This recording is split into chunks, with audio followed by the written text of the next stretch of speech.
Ne jamais craindre le chantage. Car si tu engages tout sur ce point de détail, tu l'eusses engagé bientôt sur un autre point de détail, et le premier eût été accordé sans bénéfice. Ainsi de l'Empire. Il faut devenir pour comprendre. Cela explique l'orgueil de celui qui croit. Il éprouve le sentiment que le doute de l'autre ne signifie rien, car l'autre ne peut pas comprendre. Sache distinguer la contrainte de l'amour. Celui-là qui jure par moi et attend que je parle pour parler, celui-là ne m'intéresse point.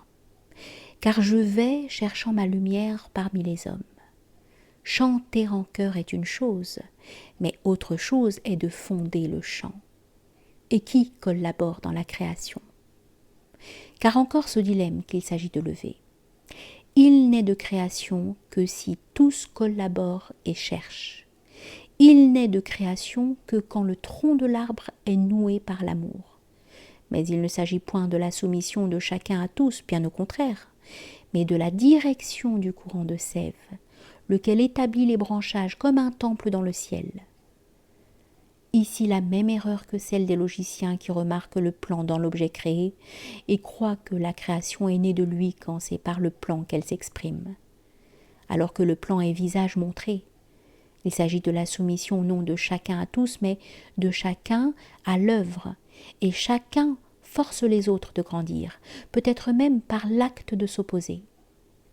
Et moi j'oblige à la création, car s'ils reçoivent de moi seul, ils deviennent pauvres et vides.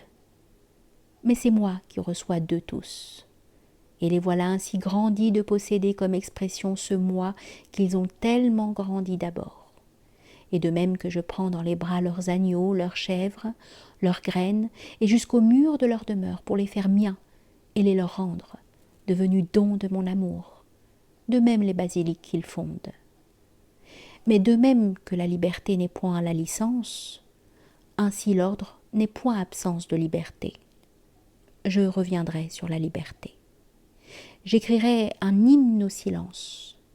Toi, musicien des fruits, toi, habitant des caves, des celliers, des granges, toi, vase de miel de la diligence des abeilles, toi, repas de la mer sur sa plénitude, toi dans lequel du haut des montagnes j'enferme la ville, ses charrois tuent, ses cris et la sonorité de ses enclumes.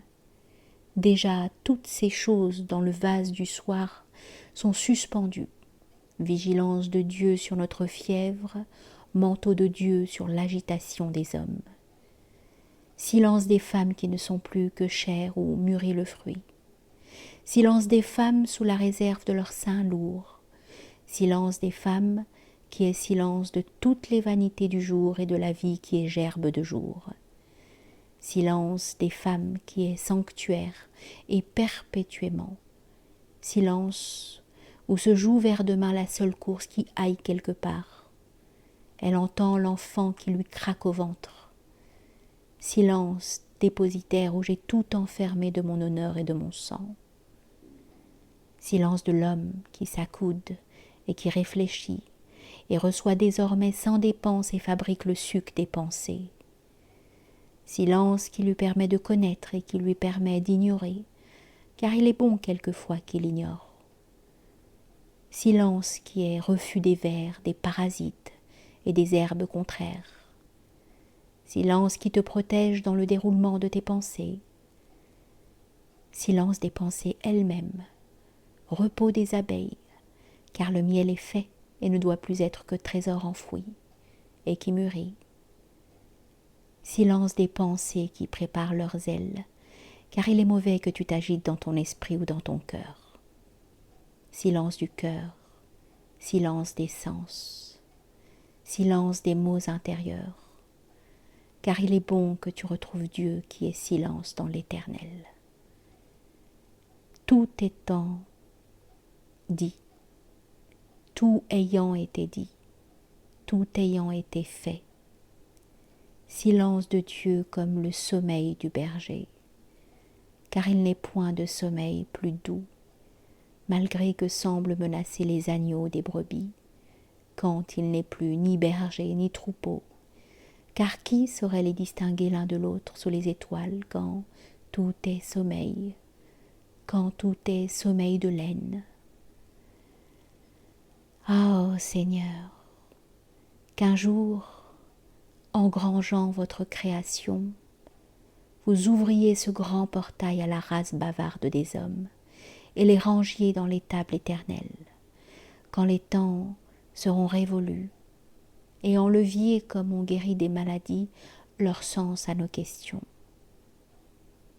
Car il m'a été donné de comprendre que tout progrès de l'homme est de découvrir l'une après l'autre que ces questions n'ont point de sens. Car j'ai consulté mes savants, et ce n'est point qu'ils aient trouvé quelques réponses aux questions de l'année dernière, Seigneur, mais qu'aujourd'hui les voilà qui sourient sur eux-mêmes, car la vérité leur est venue comme l'effacement d'une question. Moi qui sais bien, Seigneur, que la sagesse ce n'est point réponse, mais guérison des vicissitudes du langage, je le connais pour ceux-là même qui s'aiment et s'assoient les jambes pendantes sur le mur bas, devant la plantation d'orangers, épaule contre épaule, connaissant bien qu'ils n'ont point reçu de réponse aux questions qu'ils posaient hier. Mais je connais l'amour, et c'est ce que nulle question n'est plus posée. Et une à une, de contradiction dominée en contradiction dominée, je m'achemine vers le silence des questions et ainsi la béatitude. Ô bavards, elles ont tellement abîmé les hommes, insensés qui espèrent la réponse de Dieu. S'il te reçoit, s'il te guérit, c'est en effaçant tes questions de sa main comme la fièvre. Cela est. Engrangeant un jour ta création, Seigneur, ouvre-nous ton ventail à deux portes et fais-nous pénétrer là où il ne sera plus répondu, car il n'y aura plus réponse, mais béatitude, qui est clé de voûte des questions et visage qui satisfait.